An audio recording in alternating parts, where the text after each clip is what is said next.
If your podcast is not growing, if you're putting in the work, but the views, growth, leads, and ROI aren't there, there's a 5-point checklist that will show you exactly what the problem is. My name is Kev Michael, and this is Grow the Show, the podcast that helps you grow your podcast. I've helped to grow over 500 podcasts over the last 7 years. And right now, all of the podcast growth comes from YouTube. And I found that anytime a podcast episode on YouTube doesn't perform, it's because of one of 5 problems. So I'm gonna walk you through each of those 5 things right now so you can diagnose exactly what is holding your show back. Okay, so in order for your podcast to grow so that you can grow your audience and get ROI by making money, the YouTube algorithm needs to show your episodes to people who have never consumed your podcast before. These are total strangers. They have never heard of you. And those total strangers must click on your podcast episode instead of clicking on a different video that they might be interested in.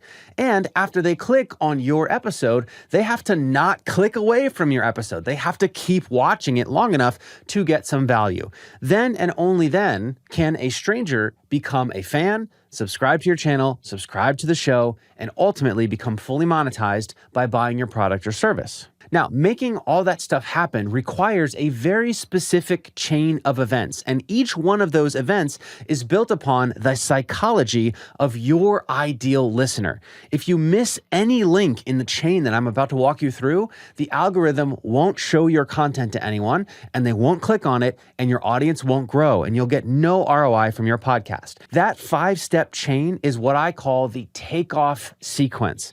You see, getting strangers to consume your podcast is exactly like a plane taking off.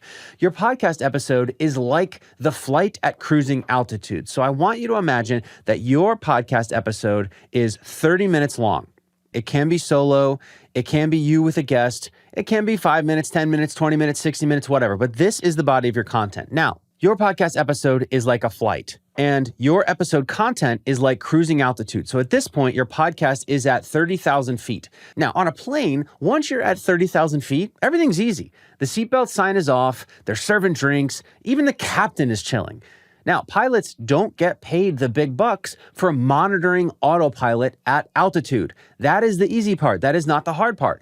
The hard part is getting people to altitude. Think about what happens during takeoff of a flight.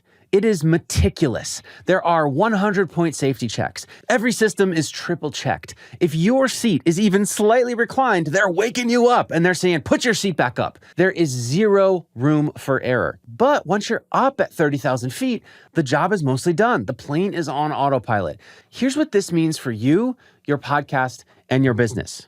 Most business owners with podcasts put all of their energy into the episode content itself, whether it's an interview or a solo episode. This is good. Your episode does need to be good, but you treat the takeoff sequence like an afterthought. So you record the episode, you send it to a VA, you slap on whatever title comes to mind, you get the cheapest thumbnails possible, you don't worry about your episode intro, and you wonder why nobody's listening and why no leads are coming in, why your podcast is not generating any ROI.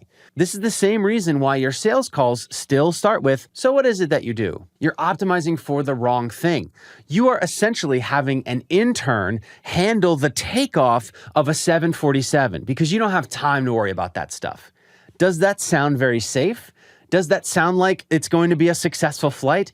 No, but I have good news. We are going to fix this right now. Because getting your podcast episode to altitude, making it take off so that strangers click on it, tune in, and become your raving fans, clients, and customers comes down to a 5-point checklist. And I call that checklist the takeoff sequence. If an episode of your podcast gets posted to YouTube and it doesn't get good reach, then one of these 5 boxes were not sufficiently checked. Full stop. So let's step through what those boxes are. Checkpoint number 1 is your podcast's promise. This is essentially like your flight plan. Where is this plane going and who should be on it? Think of it like point A and point B. Point A is your avatar. That's the ideal listener of your show. It's probably going to be your ideal customer. And we say that the show is for anybody who is in point A. And point A is not demographic information. It's not entrepreneurs. It's not men, women, their age, their generation. It is psychographic information. What situation are they in right now? That is their point A. Point B is the destination. It is the promise that your podcast makes. You basically say, my show is for people who are in point A who want to get to point B. Point B is usually some sort of outcome, identity, or ideal that the viewer wants to get to. Your podcast promise bridges those two things. And to be clear, this means that you need to make it obvious what your show does for its audience, not what you do on the show. So if I ask you, what is your podcast about? You don't say, I talk about business or I interview interesting people. That's you talking about what you're doing. It is not a promise. A real promise promises an outcome, an identity, or an ideal. So for Grow the Show, what I don't say is you're listening to Grow the Show, where I tell you what I know about growing podcasts. I say, welcome to Grow the Show, the podcast that helps you grow your podcast. Do you hear how that is a promise for a specific group of people? It is for business owners who are looking to use a podcast to grow their business.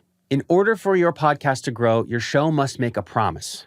Now, the reason why this is so important is because when you successfully get really clear behind the promise that your show is making, and particularly the point A that your show is for, two things happen. Number one, when people who are in that point A come across their show, they're like, holy crap, I can't believe this exists. This is exactly what I need. But number two, if you are disciplined and make it so that every single episode that you publish exclusively is for the same point A, the YouTube algorithm gets really good at showing your episodes to the right people. Now, if you're one of those entrepreneurs who has created a show that is there to cover whatever topics you want to talk about, the problem with that is you're going to be hitting too many different point A's and you won't have consistency behind who your episodes are for. So whenever I work with a show, the first thing that I do with the show is determine what is the promise that this podcast is making. Is it clear? Is it obvious? And is it for one specific group of people? That is checkpoint number one. Checkpoint number two is your episode's topic. Now that we know what the promise is of your show, we need to make sure that every single episode that you publish has a specific topic that relates to the promise. Here's where most entrepreneurs mess this up. Most entrepreneurs select episode topics not based on what promise their podcast makes, but based on what topics they want to talk about and the guests that they want to interview. Now, I am not saying that you should only make episodes about topics that you don't want to talk about and people that you don't want to interview. It's not what I'm saying. What I'm saying is every single episode that you must publish of your podcast must be related to the promise of your show. The topic must be something that helps them get from point A to point B. So that means if you come across somebody who has a significant audience that you want to interview on your podcast, you must justify how is that person going to help my audience get closer to point B.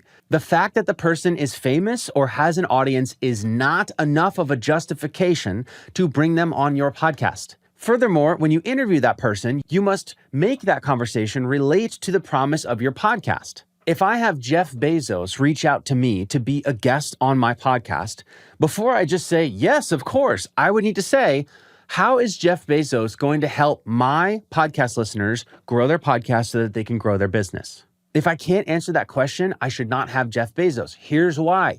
Even though Jeff Bezos is super famous, the episode is not going to perform well because it's completely unrelated to the promise of the show.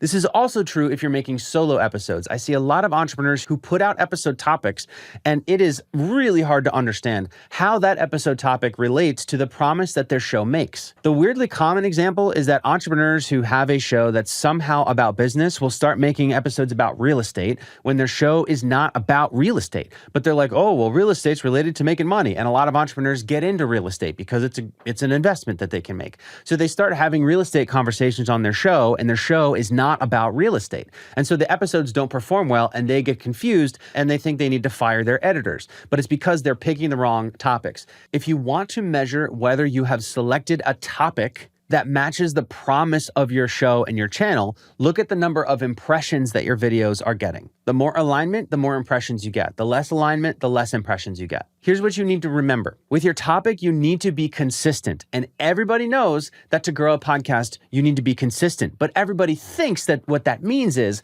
you have to publish on the same day and at the same time every single week.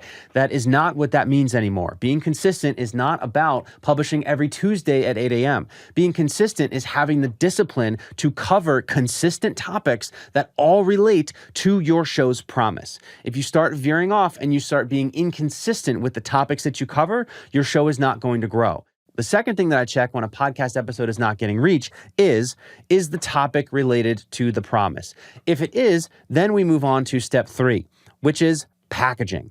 This is your title and your thumbnail. Now, here's what most people don't understand about how titles and thumbnails work. When somebody is scrolling on YouTube, YouTube shows them 12 thumbnails all at once. If you go to youtube.com right now and you look at the homepage, you're gonna see like 12 really well-designed, flashy thumbnails. So if you are publishing videos on YouTube, your thumbnail by itself has to win people's eyes first. It has to look good, it has to look different from everything else, and it has to look relevant to the point A, to the people that you're trying to reach. The thumbnail also must convey a complete idea. And all of this has to happen in an absolute split second. If your thumbnail gets their attention and it looks interesting, people then read the title and they say, okay, what is this video actually about? What they're looking for is, are these things related? Is the thing in the thumbnail that grabs my attention actually what this video is about? After they read the title, they look at the thumbnail again and they judge the entire packaging of the video to see, is this really what I want to click on right now? All of this happens in absolute milliseconds. It is completely subconscious. So your thumbnail and title must simply convey one specific promise that speaks to your ideal listener's pain points. Now, what most entrepreneurs and podcasters do here is they turn their thumbnail into, it looks like an event flyer. There's a bunch of faces, there's a bunch of text, there's a bunch of names on it, and it's just too much, it's crammed, it's confusing, and it doesn't stop strangers in their tracks and get them to click on the episode. The best way to measure whether or not your packaging is working is through click-through rate.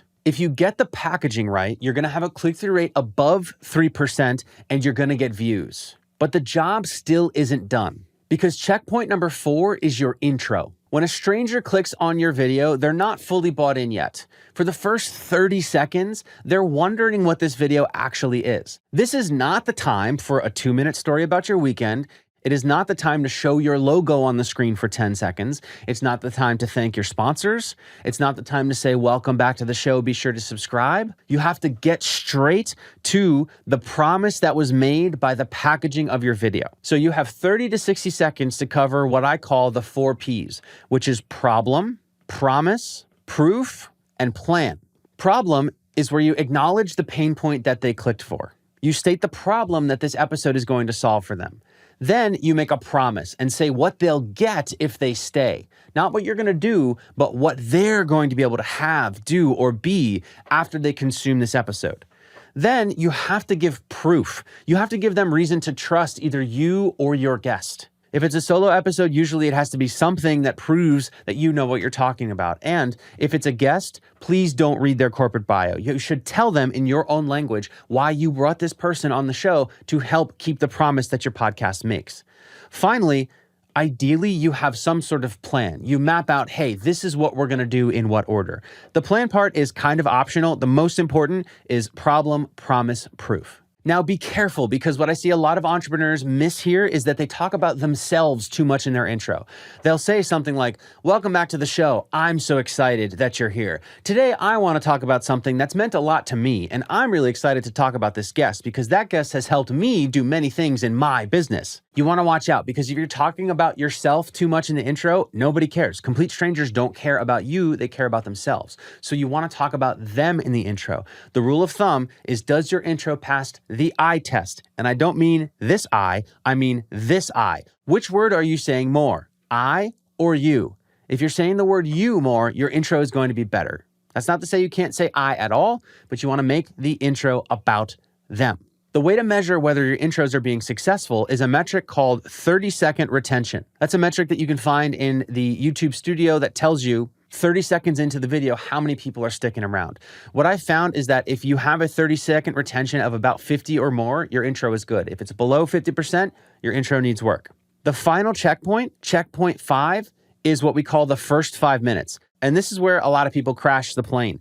Your intro made a promise. And ideally, this whole chain is based off of one idea. The whole chain is based off of number 2, which is the topic. So the packaging conveys the topic, the intro talks about the topic. However, if you say in your intro, today we're going to talk about X, but you don't start talking about X until halfway through the episode, your episode is not going to do well because everyone's going to turn your episode off. What's going to happen is you're going to be like, hey, everybody, welcome to the show. Today we're talking about X. But then you start the episode itself and there's no mention of X. You like ask your guests about where they grew up or their background or something. And nobody cares about that. They care for whatever you promised them in the intro.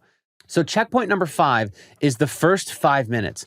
Within the first 5 minutes of your episode, does your episode start addressing the promises that were made in the packaging in the intro? If not, then your episode is not going to perform very well because people are going to turn it off. YouTube's going to notice that, and YouTube's not going to show your episode to more people. But if you at least start pulling on the thread that you promised in the first 5 minutes, then you will have successfully reached 30,000 feet. And at that point, your podcast episode can be 10 minutes, 30 minutes, 60 minutes, even 120 minutes or more, and people will stick around. You will get more views and your channel will grow. So once again, if you are publishing podcast episodes to YouTube and it's not getting you the reach that you want and it's not bringing you the ROI that you want, go through this 5-step checklist. Number 1, does your podcast make a specific promise to a specific person? If so, number 2, is the topic that you've selected related to the promise that you made? If so, number 3, does the packaging convey one simple idea? Does the thumbnail grab attention? And does the title get them to click? Number 4, do you have a sufficient intro within the first 30 seconds of your video where you hit problem, proof, and promise? And if so, number 5, do you start addressing the promise that your packaging and your intro made within the first 5 minutes of your episode? I have yet to find a podcast episode on YouTube that checks all 5 of these boxes and doesn't get outsized reach. Now, I'm not saying that if you get all those things right, you're going to get 10,000 or 10 million views right away, but your videos will outperform the baseline of your channel. You will start to get more and more views every single episode until slowly but surely you reach your views and subscribers goals. Okay, so if your podcast isn't getting the right reach on YouTube and it's not bringing in qualified warm leads, you probably have a takeoff sequence problem. Not a content problem, not an editing problem, a takeoff sequence problem. So here's what I want you to do. I want you to look at your last 10 published episodes and find the outlier. That is the one that performed the best out of all of them. Look at that one and ask, what did you do differently? Was the thumbnail clearer? Was the title more specific? Was the topic more related to the promise that you made? Did the intro get to the point faster? Did the first 5 minutes deliver on the promise immediately? What I think you're going to find is that your outlier videos do a better job of hitting the takeoff sequence. The beauty is, once you see this, you can start duplicating it for future episodes so that every single episode, you nail the takeoff sequence, because that is how a show grows. Your show is only going to start growing week after week when you nail this every single week. Until you start nailing this, you will get no reach and all of your efforts will feel wasted. Remember, the best podcast episode in the world gets no views if nobody gets to 30,000 feet to hear it, if the takeoff sequence isn't nailed. All 5 of these checkpoints require real skill, strategy, copywriting, psychology, design, and all these things need to work together. So if you want my help with any of this stuff, check out the links in the description. I have options that'll teach you how to get good at this, or me and my team can just handle this for you so you can just record your podcast and we can handle the takeoff sequence. The links are in the description to check that out if you want to see how they work. But either way, what I'd love for you to do now is drop a comment. Which of these 5 checkpoints do you think is the one that you need to work on the most right now? And of course, if you found this useful, subscribe to grow the show so that I can continue to help you grow your podcast and get real ROI. My name is Kev Michael. I'll see you in the next one.